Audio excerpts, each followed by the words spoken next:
اسی طرح ایک حدیث ہے، علامات زمانیہ شروع کرتے ہیں. ان علامتوں سے آپ اندازہ لگائیں گے کہ بہت ساری نشانیاں ظاہر ہو گئی، لیکن چونکہ ہمارے پاس اتنا علم نہیں ہے کتاب الفتن کا، اس لیے ہم ناواقف ہیں. فرمایا سیعوذ بمکۃ عائذ فیقتل ثم يمكث الناس برهة من دهرهم ثم يعوذ عائذ آخر فإن أدركته فلا تغزونه فإنه جيش الخصم. فرمایا کہ ایک شخص جھوٹا مہدی مکۃ المکرمہ میں داخل ہوگا اپنے آپ کو مہدی سمجھ کر، اور 2-3 دن میں قتل ہو جائے گا. اس کے بعد لوگ ایک زمانے تک انتظار کریں گے اور اس کے بعد سچا مہدی ظاہر ہوگا. آپ علیہ السلام نے فرمایا کہ اے مخاطب، وہ جو دوسرا آدمی آ جائے نا تو کبھی اس کی مخالفت مت کرنا، اس لیے کہ اس کے خلاف جو لشکر آئے گا وہ زندہ زمین میں دھسا دیا جائے گا. تو یہ جو حدیث ہے، اس حدیث کا من وعن واقعہ ہو چکا ہے 1979 میں 1979. 1979 میں ایک شخص تھا جس کا نام تھا جوہیمان، اس کے سالے کا نام تھا محمد بن عبداللہ. نحمدہ ونصلی علی رسولہ الکریم. یہ ایک صاحب ہے مفتی اویس خان قاسمی، ان کی ویڈیو ڈلی ہوئی ہے اذان حق چینل پر یوٹیوب پر، اور انہوں نے بالکل صحیح باتیں کی ہیں امام المہدی کے حوالے سے. انہوں نے بالکل اشارہ بھی بالکل ٹھیک تھا کہ 1979 کتاب الفتن کی حدیث بتائی اور مجھے بہت اچھا لگا. انہوں نے کتاب الفتن کی حدیث کو کوٹ کیا جو کہ ضعیف ترین روایت بھی ہے، لیکن ہمیں کہیں نہ کہیں کچھ نہ کچھ اتھینٹک اشارے وہاں سے مل جاتے ہیں.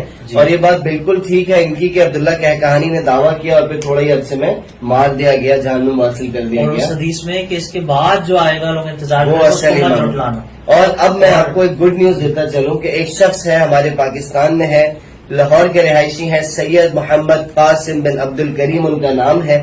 وہ خود تو بظاہر امام المہدی ہونے کا دعویٰ نہیں کر رہے، لیکن پوری دنیا سے لوگوں کو خوابوں میں بتایا گیا ہے کہ وہی ایک شخص ہے جو امام المہدی کے منصب پر فائز ہوں گے. اور میں آپ کو بتاتا چلوں احادیث مبارکہ میں اگر دیکھا جائے ساری نشانیاں امام المہدی کی ان کے اندر پوری واضح ہیں.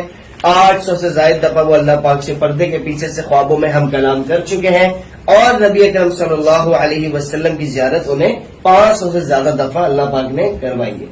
اور میں ایڈ کرتا چلوں کہ جن لوگوں کو ساری دنیا سے خواب آئے اس میں لوگوں کو نبی علیہ السلام کی زیارت بھی ہوا ہے. اور یہ کوئی گنتی کے چند لوگ نہیں ہیں، یہ تو سینکڑوں میں جا رہے ہیں لوگ، اور ہر روز لوگ کو ایسے ایکسپیرینسز ہو رہے ہیں.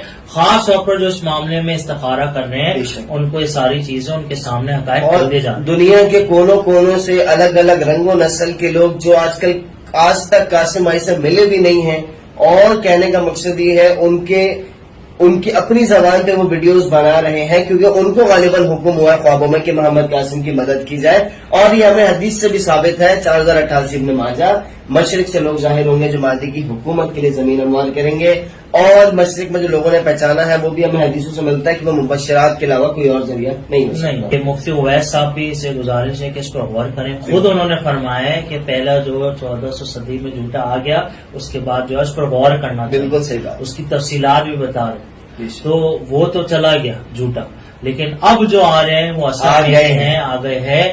تو آپ سے گزارش ہے اس پر تحقیق کریں، ریسرچ کریں، اور ایک ایک حدیث کو دیکھیں کیسے ماشاءاللہ ایک ایک حدیث ان پر فٹ آتی پوری بات ہے. اور کتاب الفتن کا آپ نے ریفرنس دیا ظہور کی عمر سے لے کر بیعت کی عمر، اور جو اس میں نشانیاں تل کی ہیں، ہاتھ پر مارنا ران پر، اور زمان میں لکنت، یہ ساری احادیث ان پر کھڑی ناک، کشادہ ماتھا، دائر رخسار پر تل، ہاتھ کا ران پر مارنا، بنی اسرائیل جیسا دکھنا، اور نبی اکرم صلی اللہ علیہ وسلم کی اولاد میں سے ہونا، ساری نشانیاں ان پر واضح ہے، لیکن وہ دعویٰ نہیں کر رہے ہیں. یہ بھی نشانی. آخر میں دعا فرما لیں فیملی.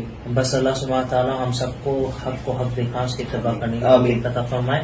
وآخر دعوانا الحمدللہ رب العالمین.